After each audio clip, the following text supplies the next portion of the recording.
बिस्मिल्लाहिर्रहमानिर्रहीम, अस्सलाम वालेकुम। मेरा नाम है नवीद शेख। आप देख रहे हैं सुपर टीम यूट्यूब चैनल। जैसा कि आप सब जानते हैं कि इमरान खान साहब ने जब तहरीक इंसाफ की बुनियाद रखी, तो उन्होंने इसकी बुनियाद इन चीज़ों के ऊपर रखी कि ये एक इनकलाबी जमात होगी, अवामी जमात होगी, जमहूरी जमात होगी। मगर अब मौजूदा सूरत हाल आपके सामने है। आज इसी सिलसिले में बात करने के लिए राव वैद साहब को दावत दी है, जो कि एक गहरी नज़र रखते हैं और अपने सहाफ़ती तजर्बे की बुनियाद पर बताएंगे कि इस वक्त इमरान खान साहब की डायरेक्शन ठीक है कि या वो रास्ता भटक चुके हैं।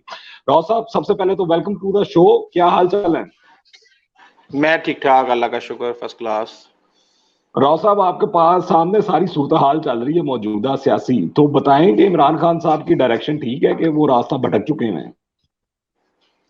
नहीं नहीं, इमरान खान की डायरेक्शन बिल्कुल ठीक है और रास्ता वो नहीं भटके बेसिकली। उन्होंने उनके कुछ आइडियाज थे और वो आइडियलाइज करते हैं चीज़ों को, और वो एक स्टार है। तो उन्होंने उसी तरीके से वो कहते हैं ना, बड़ा सोचना चाहिए इंसान को। वो सोचा उन्होंने बहुत बड़ा, और जिस तरीके से आपको पता है कि अफलातून ने एक आइडियल रियासत का एक दिया था, नजरिया दिया था। वो बहुत अच्छा नजरिया था, लेकिन वो नजरिया सैकड़ों साल गुजरने के बाद भी आज वो ने एक भी रियासत दुनिया में ऐसी नहीं है जो कि अरस्तु की जो मिसाली रियासत है, उसकी एग्जाम्पल पे वो बन बन सकी हो। इसी तरह शेख साहब, इमरान खान साहब ने भी पाकिस्तान की पूरी अवाम को एक जहनी अयाशी दी थी। और मैं ये देखता हूं कि जितने भी वोटर हैं इमरान खान के, वो वोटर के साथ साथ उसके फैन भी हैं।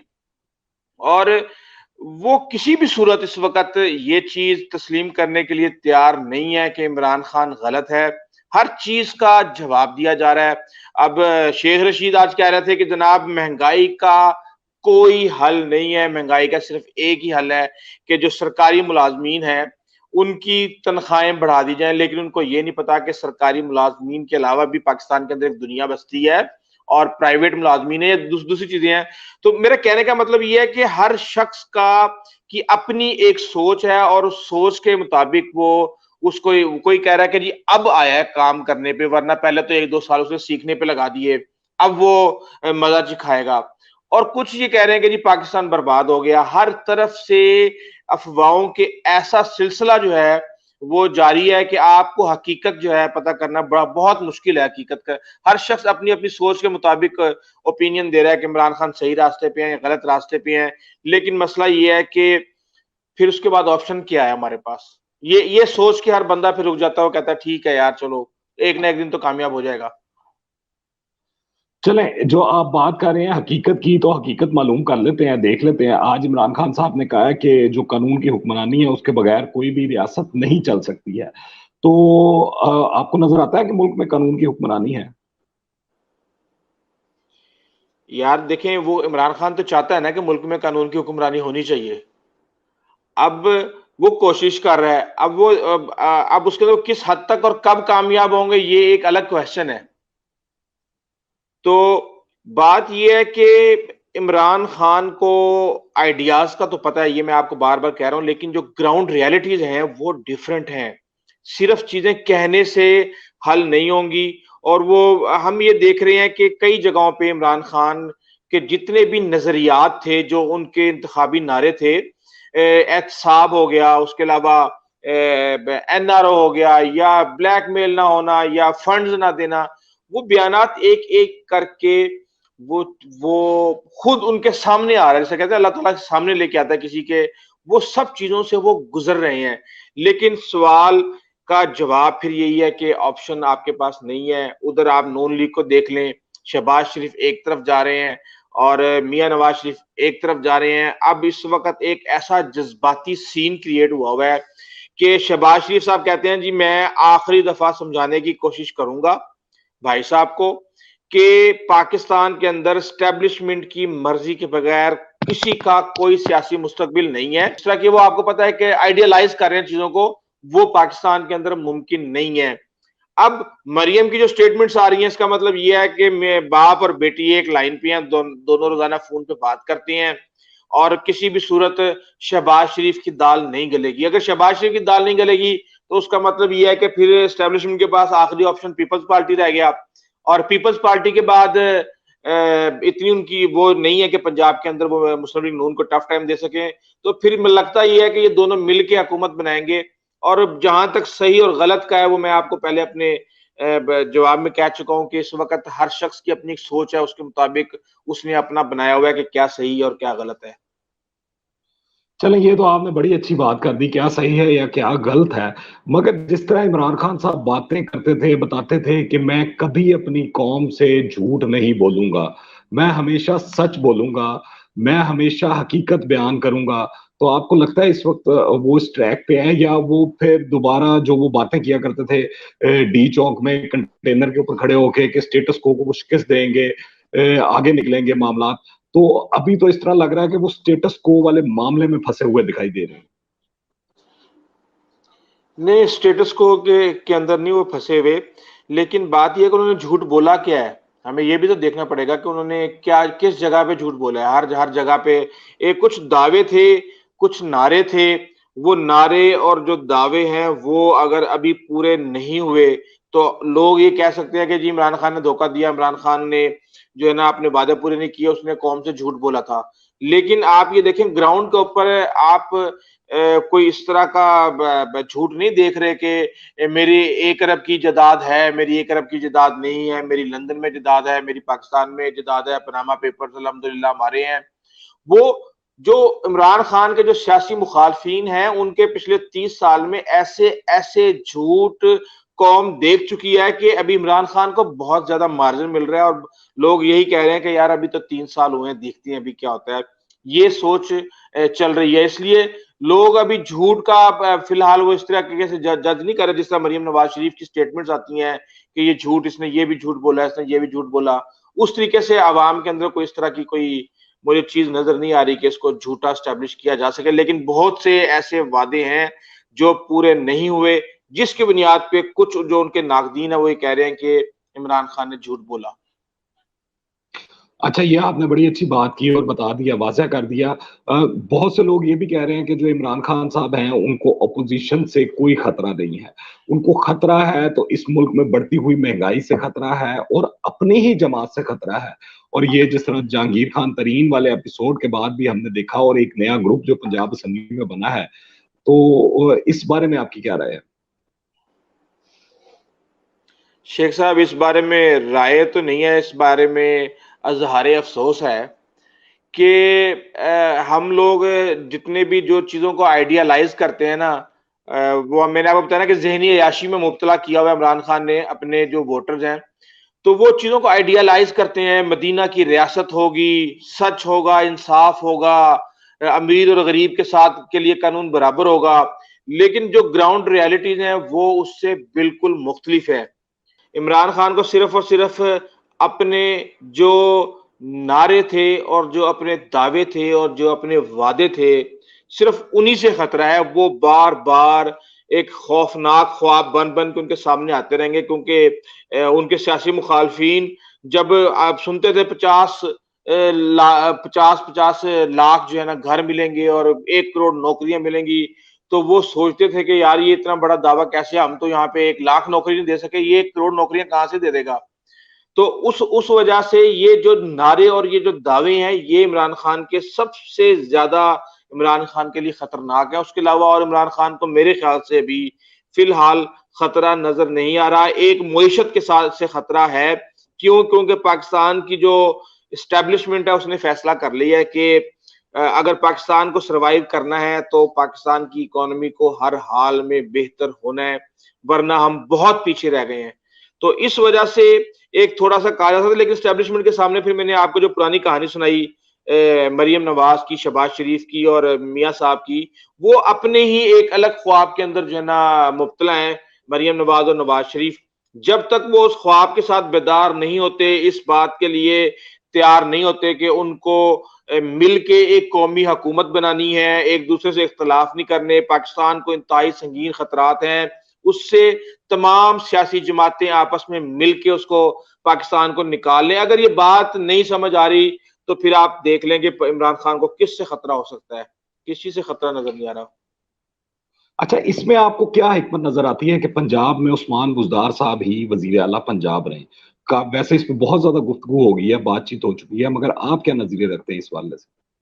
यार वो बेसिकली ना इमरान खान साहब की मुझे इस बारे में बिल्कुल भी समझ नहीं आई।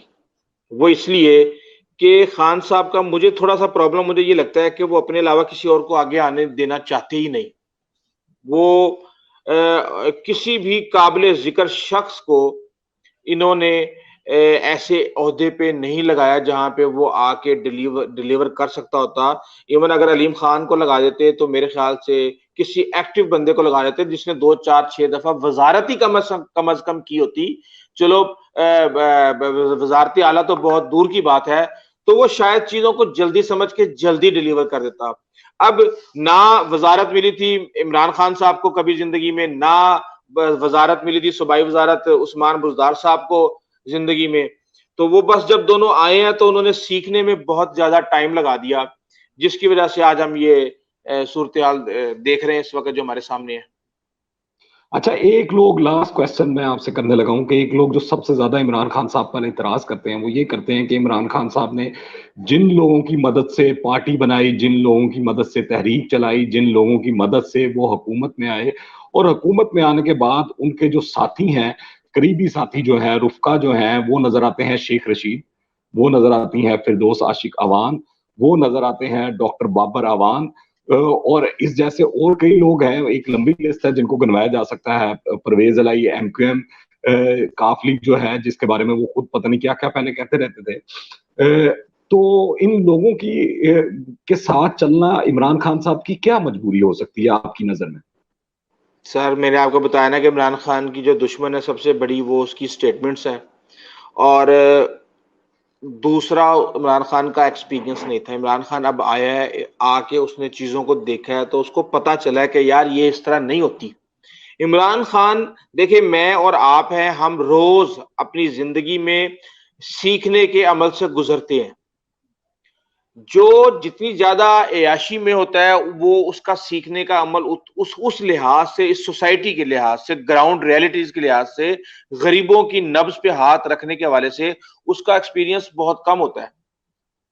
तो इस वजह से इमरान खान ने कुछ काम जो किया है कि वो सीखने के अंदर उन्होंने बहुत ज़्यादा टाइम लगा दिया, जिसकी वजह से अब उनको ये सूरत-ए-हाल देखना पड़ रही है। देखिए, इसका जो जवाब है ना, वो मैं इसलिए नहीं देना चाह रहा कि इसका जवाब कोई अच्छा जवाब नहीं है। क्योंकि कई दफ़ा इमरान खान को जो डिफेंड करने वाले लोग हैं ना, जो कि होप को एक चांस देना चाहते हैं, वो जो ये चाहते हैं कि यार दोबारा पाकिस्तान के जो वोटर हैं, वो किसी भी तरीके से दोबारा इलेक्शन के दिन फ़िल्में ना देखें। वो ये समझते हैं कि अगर इमरान खान नाकाम हो गया, तो उसके बाद बहुत ज़्यादा इसका नुकसान हो जाएगा। तो वो भी इस चीज़ को डिफेंड करने वाले जो हैं, मुश्किलात का शिकार हो जाते हैं जब वो देखते हैं कि पहले तो उन्होंने कहा था कि मेरे पास पूरी टीम है, 90 दिन के अंदर मैं सब कुछ कर दूंगा खत्म। उसके बाद फिर वो असद उमर को भी वो डिफेंड ना कर सके। फिर एक वक्त आया कि उन्हें वजारत दाखिला के लिए भी उनको एडवाइजर की जरूरत पड़ी, उनको इतलात के लिए उनको एडवाइजर की जरूरत पड़ी, पेट्रोलियम के लिए उनको, सेहत के लिए उनको एडवाइजरों की जरूरत पड़ी और हमें ऐसे लग रहा था जैसे खोखली है सिर्फ, और सिर्फ सारे के सारे वो जो इलेक्टेबल्स से उठा उठू के ले आए हैं, वो जागीरदार लोग हैं, वो एक दो के अलावा कुछ ज्यादा काम करने वाले नहीं है। बस वो अपना इतना ही है कि बस इलेक्ट होके आ जाए और अपने इलाके के हल्के बुल्के काम करवा दें। सारे के सारे वो लोग आपने भर लिए। और अगर कोई इस काबिल होता भी तो शायद इमरान खान, जैसा कि मैंने आपको बताया ना बुज़दार वाले केस में, कि वो नहीं समझते कि कोई ऐसा शख्स जो कि उनको उनकी पर्सनैलिटी के लिहाज से, उनके काम के लिहाज से, चार्म के लिहाज से नंबर 2 बन सकता है। वो नहीं चाहते कि वो उनके करीब हो। इसलिए आपको पता है कुछ बच्चों को, लड़कों को रखा हुआ है साथ, या इस तरह के लोगों को रखा हुआ है। बकाया सारे बेचारे नाराज हो के छोड़ गए एक-एक करके। वरना लीगल एडवाइजर मेरे ख्याल से वजीउद्दीन को होना चाहिए था। और भी ऐसे लोग हैं जिनको हम देख रहे हैं 10 साल से वो इमरान खान के साथ हैं। लेकिन अब वो बेचारे अपने घरों में बैठे हुए हैं। लेकिन ये है कि वो इमरान खान की अपनी सोच है चीजों के बारे में, वो ये समझते हैं कि मेरे ये इर्द गिर्द जो लोग हैं इनका मेरी तरह कोई एक्सपीरियंस नहीं है, तो क्यों ना एक्सपीरियंस वाले लोगों से फायदा उठा लिया जाए और ऐसे लोगों को लाया जाए जो कि पहले इस तरह का काम करते रहे हैं। दूसरी तरफ से आपको पता है कि उनको एडवाइजेस मिलती हैं प्रॉपर, तो वो एडवाइजेस पे भी वो अक्सर अमल करते हैं, तो सिविल मिलिट्री रिलेशन भी बहुत अच्छा है। तो ये सारी चीजें मिल मिला के सूरत हाल जो आपको इस वक्त नजर आ रही है वो उसका जो पस मंजर है वो ये सारा ये है। चलें, एक लास्ट क्वेश्चन मैं आपसे इसी सिलसिले से, अब आपने बात की है तो मेरे ज़हन में आ गया, आपको क्या लगता है कि इमरान खान साहब अपना ये जो 2 साल रह गए हैं जब ये मुकम्मल कर लेंगे तो वो कौन सा ऐसा सेक्टर है या ऐसा काम है जो वो जाते जाते अचीव कर जाएंगे? कोई उम्मीद है आपको? शेख साहब, मैं आपको एक बात बताऊं, जिंदगी में इससे बड़ा रिस्क नहीं है कि आप जिंदगी में कभी रिस्क ना लें। मुझे अच्छी तरह याद है कि जो जो पुराने सियासतदान है ना, उनकी नजर में जो इमरान खान की आइडियाज और जो आइडियोलॉजी है वो फुलिश आइडियाज है, वो प्रैक्टिकेबल नहीं है। तो इमरान खान का वो था, धरना चल रहा था, दो माह मैं वहां रहा इस्लामाबाद के अंदर। तो एक दिन मैरियट होटल के अंदर मंजूर वट्टू और जनाब खुर्शीद महमूद कसूरी बैठे हुए थे, और मुझे भी इत्तेफाक हुआ कि मैं उनके साथ बैठ गया, और वो बात कर रहे थे कि यार this is wrong and this can't be happened, और इस तरीके से वो अपना एक्सपीरियंस के मुताबिक इमरान खान की जो एक्शंस और स्टेटमेंट्स थी उनको वो तोल रहे थे। तो मुझसे रहा नहीं गया, मैंने कहा कसूरी साहब और जनाब भट्टू साहब, आप लोग उस वक्त तोप थे, वजीर आला थे जब इमरान खान कुछ भी नहीं था, और आज आप अपने आप की स्टैंडिंग देख लें कि आपको हल्के में जीतने के लिए इमरान खान की जरूरत है, और इमरान खान कहां खड़ा हुआ है। तो बात यह है कि इमरान खान बड़ी बेट लगा रहा है, अगर हो गया तो हो गया, नहीं हुआ तो तबाह बर्बाद। समझ रहे हैं मेरी बात? ये नहीं होगा कि थोड़ा सा हो गया थोड़ा सा नहीं हुआ, या तो होगा तो फिर बहुत कुछ हो जाएगा पाकिस्तान के अंदर जो कि अभी नजर नहीं आ रहा, कि पाकिस्तान का सिस्टम आइडियलाइज तरीके से, जैसे वेस्टर्न सारा उनके सिस्टम्स हैं, उनकी सारे जो सिस्टम ही होता है बेसिकली उनका, वो चल रहा है, यहाँ पे भी चल पड़े। बज़ाहिर लग नहीं रहा, लेकिन इमरान खान की ख्वाहिश यही है, और वो चीजों को देख रहा है, कंप्रोमाइज कर रहा है। जाहिर सी बात है, अकेला बंदा है और बहुत सारे फैसले उसने करने होते हैं, कोई दो चार गलत भी होते हैं, लेकिन सोच वो बड़ा ही रहा है इस वक्त, और वो बात भी बड़ी ही कर रहा है। इसका एक सबूत ये है कि इमरान खान जब भी किसी, स्वाय इस सऊदी अरब वाले दौरे के, इससे पहले जहां जहां गया है वहां पे वो कुछ ना कुछ अपना एक इंप्रेशन डाल के आए, क्योंकि स्टार पर्सनैलिटी है ना, तो वो बड़ा सोच रहे हैं। आप समझ सकते हैं, आप भी काफी स्टार के साथ रहे हैं, कि वो जब बड़ा सोचते हैं तो वो कई दफा हम जैसे लोग कह रहे हैं कि यार तो पॉसिबल नहीं है, लेकिन कई दफा हो भी जाता है पॉसिबल, तो ये चांसेस हैं। चले राउत साहब, बहुत शुक्रिया, बड़ा अच्छा लगा आपसे खुली डुली गुफ्तगू हुई। इंशाल्लाह आगे आपको फिर दोबारा जहमत देते रहेंगे। दुआ में याद रखिएगा, अपना ख्याल रखें, कोरोना से महफूज रहें। मुझे एहसन कह रहा था कि राव साहब सिस्टम खोल लें, कोई वेबसाइट खोल लें, कोई पॉइंट्स वगैरह चेक कर लीजिएगा। मैंने कहा नहीं, मैंने अभी दिल से बात करनी है, क्योंकि मैंने अपने चैनल पे भी 1 महीने से वीडियो नहीं की, तो बात करूंगा तो दिल से करूंगा, और जो नजर आ रहा है हमें बात भी वही करनी चाहिए। एक दिन एक बात, दूसरे दिन दूसरी बात, तीसरे दिन तीसरी बात। लगता यह है कि हम अपना व्यंजन बेचने के लिए, हम मुल्क और जो हमारे जो बेसिक एक इंसानियत के जो चीजें हम भूलते जा रहे हैं। तो कभी कभी आपको लूज टॉक कर लेनी चाहिए, कभी कभार, महीने 2 महीने में एक दफा। तो वो मैंने आज आपसे की है, आपको मैंने अपने दिल की बात बताई है। बहुत शुक्रिया राव साहब, बड़ा मजा आया आपके साथ गुफ्तगू करके। फिर दोबारा इस मौजू को छेड़ते रहा करेंगे और इमरान खान साहब की पर्सनैलिटी को भी एनालाइज करते रहा करेंगे। दुआ में याद रखिएगा राव साहब, आप अपना खास ख्याल रखिएगा, कोरोना से महफूज रखें सब, और until the next time, Allah Hafiz. Allah Hafiz.